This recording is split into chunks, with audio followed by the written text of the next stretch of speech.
Hi, everybody. My name is Lenore Von Stein, and this is an episode of The Facts.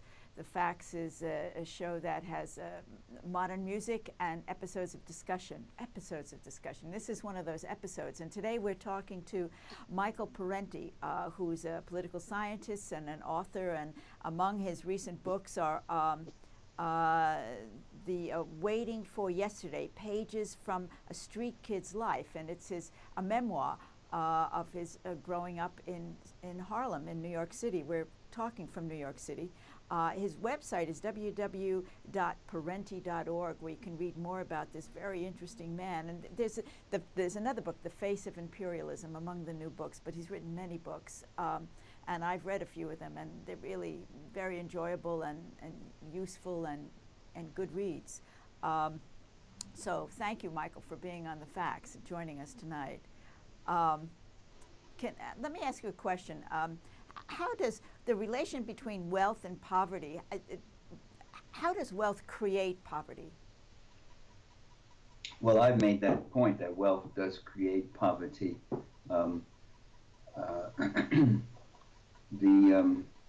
Whenever you see wealth next to poverty, people will say, isn't that terrible, this unfortunate juxtaposition?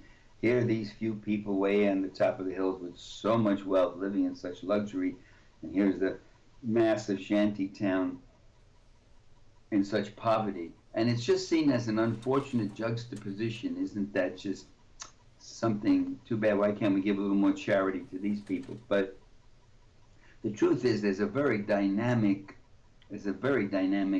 connection between the two. That is, the wealthy are those who expropriate the resources, the wealth of the land. They expropriate the wealth of the labor. They get rich off your labor by paying you much less than you produce in your work itself. So, and the more they can do that, the more they can accumulate the surplus, the value that's created by workers and such, the more they will have and the less that you will have.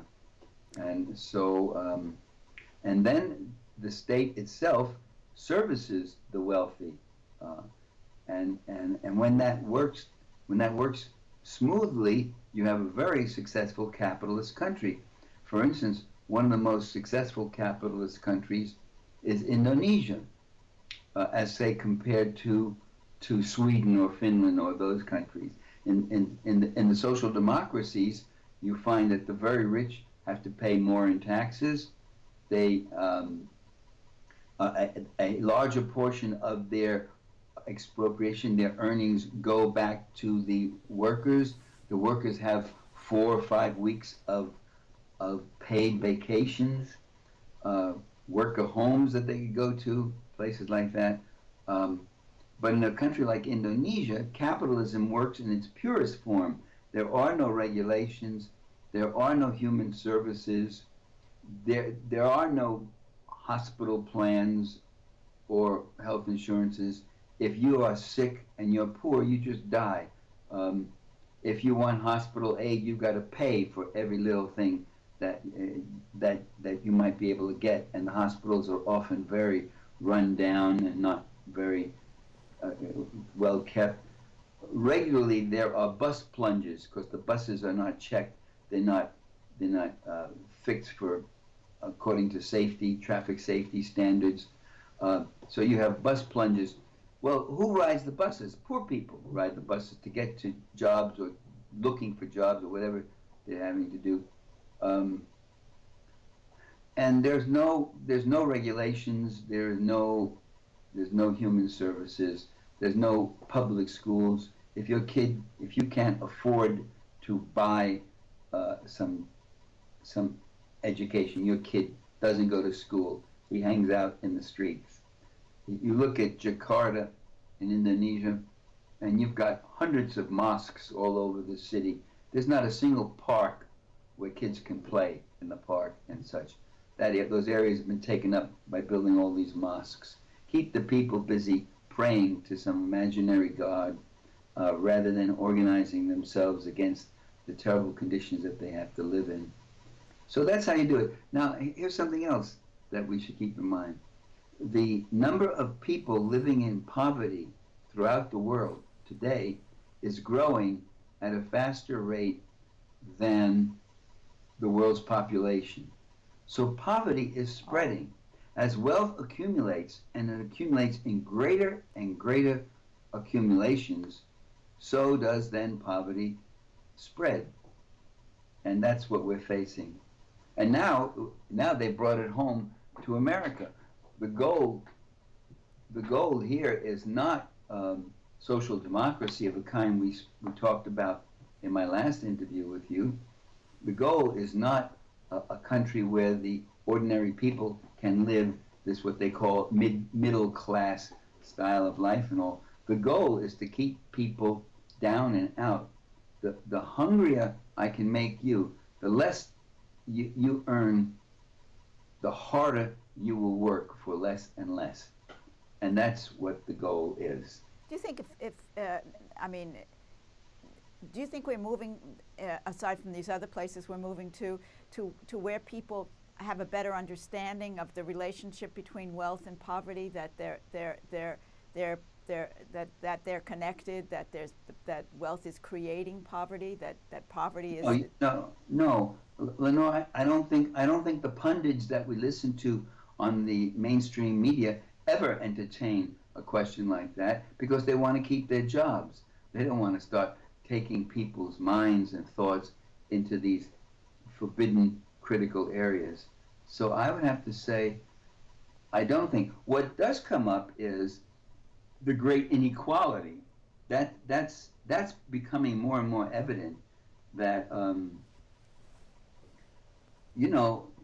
people are seeing this. In the last 4 years, 95% of the new wealth that was created since 2008, 2009, the last 4 or 5 years, 95% of it has gone to the 1% up at the very top. And we, the rest of us, we struggle over the other 5%. So people are becoming aware of that. I mean, they're losing their jobs. They're lining up for jobs at Walmart where they make $8 an hour and they got to go get food stamps. We should congratulate ourselves for Walmart's great success. It's the richest corporation in the world and the biggest. And we subsidize it. We, with our taxes, pay for the food stamps that Walmart workers they don't get enough pay to feed their families, so they got to go get food stamps. So the Walmart success is in part subsidized by us ordinary taxpayers. And I forgot what else I was going to say about that, but that's bad enough. Okay, let's move a little bit into. Can you talk a little bit about the media's reticence to talk about racism, the purposes of racism such as it manifests itself in the world today, in the United States today. I'm thinking specifically about reactions to the Affordable Care Act and the Republicans shutting down Congress. I mean, that's just shutting down the government temporarily. That just one tiny little manifestation compared to the others. Manifestation of what? Racism? Yes. Or racism as part of this. For instance, working class people voting against their own interests. Vis-a-vis because of racist ideas, that they're sticking it to somebody else, and they get stuck at the same time. What about racism in America right now? What purpose does it serve? What is it up to? Racism has always been useful to the plutocracy, to the owning class, because with racism you can divide your working class. You can. I mean, the most underpaid area in America for much of the 20th century was the South. And the white workers were so worried about the black workers coming in or taking my job or living too close in the neighborhood or going to marry my daughter or some other thing. uh, they're so worried about that they couldn't join unions. There were unions that could organize only up to a point, and then they wouldn't take in the black workers.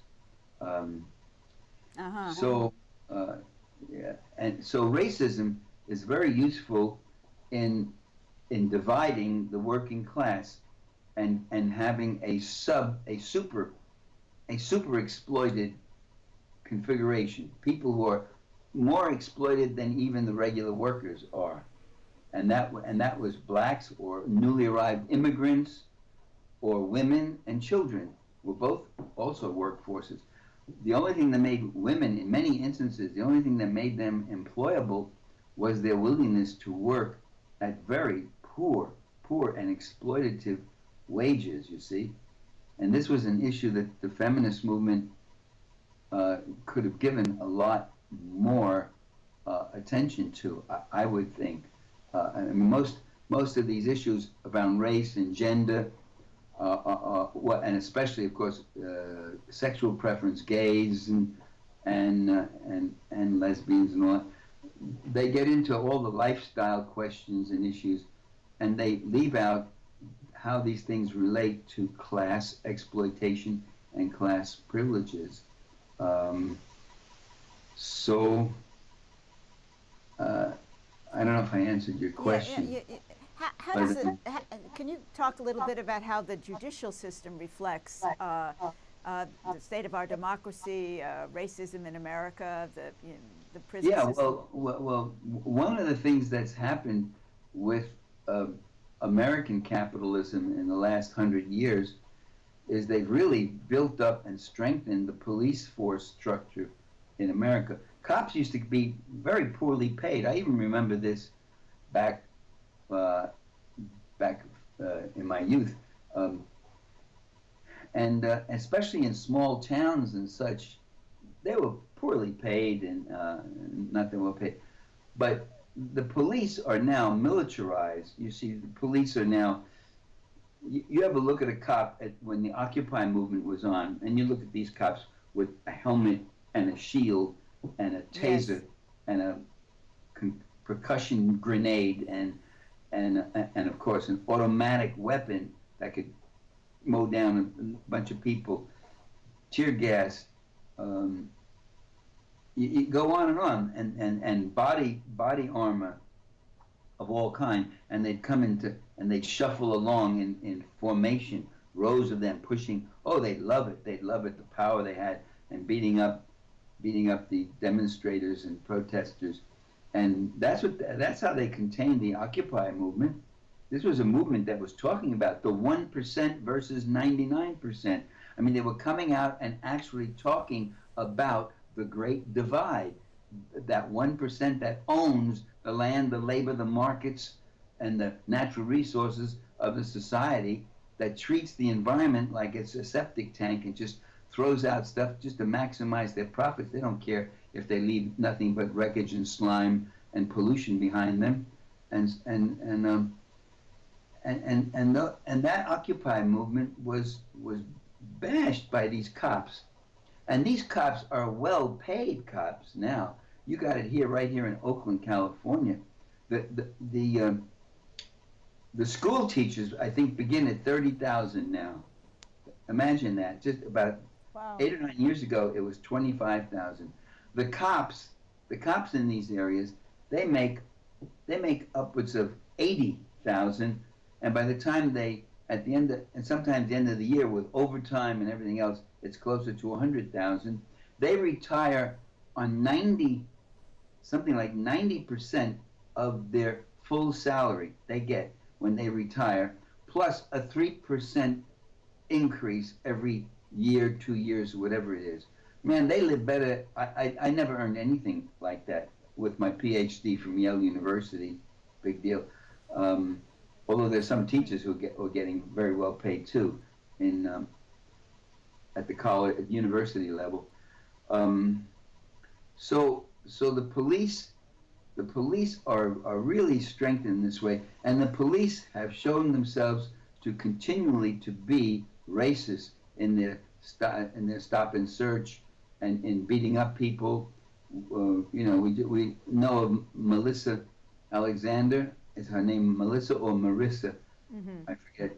Who fired that one bullet in the wall because her husband was coming to beat her up and he was threatening her life, and he admitted that, and then he changed the story when the trial was on. She fired one bullet into the wall, and she got 20 years in prison for Yes. that. Here was in self-defense. That case is still being fought. One of the things that struck me about the Occupy is that certainly that they were crushed, but that their message about the 1% and the 99% seemed to resonate with people right away. It seemed relatively simple. Yes, the you're people right. were ready for this. They understood this. They still Right. understand. They didn't this. say, what are you talking about? You're crazy, 1%. We all have a good chance at things, and you can make your own fortune. There's still some people, by the way, as you know, still talk like that even now, even with everything in the face. But the Occupy movement came after this big recession hit everything, and people were feeling it, or they saw their neighbors, they saw their towns, they saw a whole city, Detroit, sinking, going down this big sinkhole. And so you're right. Despite all the things thrown at them all these years and generations, I should say, they were able to say, this system is not fair, and we're getting ripped off, and it's terrible. There is a 1%, and they're getting everything. Stepping back again, I'd like to speak a little bit about the war against women and the war against children. Can you speak? Let's talk about the war against women and an ongoing healthy war in terms of it's strong. I don't think it's healthy for any of us, but you know what I'm saying. It's got a lot of legs. Before we go to women, can I just say something about law and race? Sure. That black youth, black male youth who will get longer prison terms for drug usages, even though they've used less drugs than whites who have involved themselves in more drugs, have had previous offenses. They get shorter prison terms than blacks. I mean, they literally have these contracts with private prisons, and they've got to fill up those cells now, and so the whole judicial system. You had asked about the judicial system. Yes. The whole judicial system sees black males and even females, with the Alexander case, for instance, and are throwing them in jail at an outrageous and it can only be explained by this double standard that Yes. Yes. Moving that. Yeah, and with women, I think the studies that we've seen show that women have a greater burden of proof than men do in many instances. The women's first victimizer is men.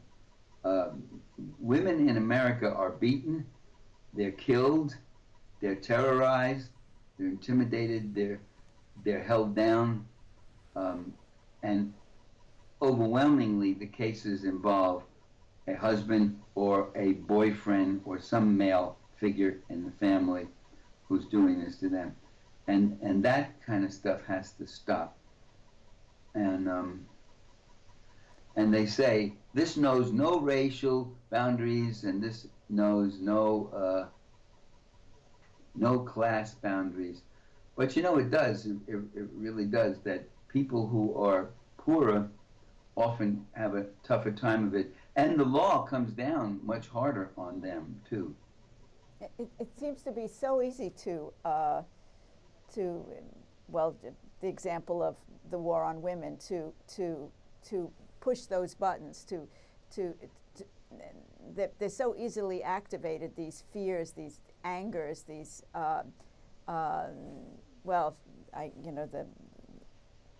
let's move on. I mean, I don't know the situation sexual situation vis-a-vis men and women, or the power situation. It seems so easy. Well, I guess women have been scapegoats for a long time. Right. That's their traditional role. Let's add to that this war against children. One of the people that came on our show, an educator, I was really shocked, although apparently I should have known this, that in many of the school systems, in the New York City school system, for instance, in poor districts, they've taken recess out of the school. They don't have recess anymore. They just study for the test, they focus on the test. More and more ways to make school onerous for children, to limit what they learn, aside from taking away their food stamps. It's just kind of very straightforward, merciless lining up who's going to succeed and who isn't going to succeed in the future. Yes. Yes. Well, and it's ironic with women in the Army, for instance, in military services. Here are women who have gone in to serve the empire itself, to become centurions of the empire, and some colossal number, like, what is it? I read one place, I don't know if it's true, but 40% of all the women who are in the military have been raped or seriously compromised or molested in some way and all that. I've heard those kind of figures too. And they're getting no recourse because like any institution, the Army just covers it up, like the church covers up their pedophiles and the like. They just don't want this to go out and look bad and make the division or the company or this particular service look bad. And the women who do try to fight it and come forth themselves then get penalized for it, which is one of the great accomplishments of Barack Obama in his war against whistleblowers, that people who expose these corruptions and such, instead of being rewarded, are treated like criminals. And Obama has been one of the worst, it seems to me. It seems like in Obama's case, it's a very clearly a war against whistleblowers, but there's some subtleties that he's thrown in there that can make it hard to see, except the facts are right in front of your face. The way that he talks, the rationalness of his demeanor, I find it scary because he's a wonderful front man for this stuff. He is wonderful. Yeah, he really serves the ruling class wonderfully, and he serves them with all his loving heart. I mean, he really likes the Republicans. His first meeting when he was first elected, his first meeting with any component in Congress was a group of Republicans, House Republicans, I think. He just loves it. When they took out that abolitionist, the statue of the abolitionist in the rotunda at Capitol Hill in the Capitol, they took it out to make room to put Ronald Reagan's statue there. You could see Barack Obama ushering in Nancy Reagan to, whatever she does, cut the ribbon on the statue or something. And he just had this joy and look on his face as he walked with her and smiling down at her. This guy wants to be, and he is a servant of the reactionary class. He salutes the flags that are on those coffins that come back from one of his 3 or 4 or 5 wars or military actions of one sort or another. And he's there. You don't see that too often anymore, all this grandstanding. He does the same phony thing that Ronald Reagan did. He salutes. You have no right to salute if you're in civilian clothes. This salute is a salute only for military personnel. And you can know ex-military guys, the war veterans, they put their hand on their chest like that. But he salutes. He puts that salute and he pulls down the corners of his mouth. He's acting his way through the presidency, same way that Ronald Reagan did. He's the biggest phony. I really can't take him seriously. And of course you have African Americans in this country who got their bet on this guy, that he's got to make it. He's got to be a successful president. The only thing worse than not having a a black president as having a black president who fails. And a lot of these right-wingers who claim we're not racist and such, the vehemence with which they attack him, of course, you gotta wonder. And he keeps leaning over toward the right, and they keep pulling the right further and further right and more extreme, so that the center of political gravity keeps moving over more and more to the right. And Obama is a good one. He's a good guy to. He gives them what they want. He gets that, the defense, the law that says that says we can arrest anybody in times of emergency without any charges, without any evidence, without any trial or anything. And he said, "Don't worry, I won't use that." Oh, thanks a lot. You won't use it. Yes, So I have no use for him. I just have. But the ruling class has use for him. He does very well for them. Yes, I remember that. I remember that kind of Roman Colosseum thing that he had just after he got elected. We're about a minute away from, and it was already, it already spelled it out what was going to happen here. So listen, to tie this, I never know how to do these things. I'm looking at this clock here. We're 37 seconds from the end of this conversation. I want to remind. Well, we've covered democracy. We've covered class struggle, and we've covered racism and gender and a number of other things. The last two things. I think we did pretty well, Lenore. Okay. Okay. All right. Then we did pretty well. Okay. So thank you, Michael Parenti, for joining us on The Facts.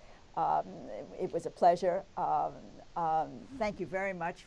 He's coming in from Skype, if you don't know, Skype from Berkeley, California. This is Lenore Von Stein. Good night, everybody.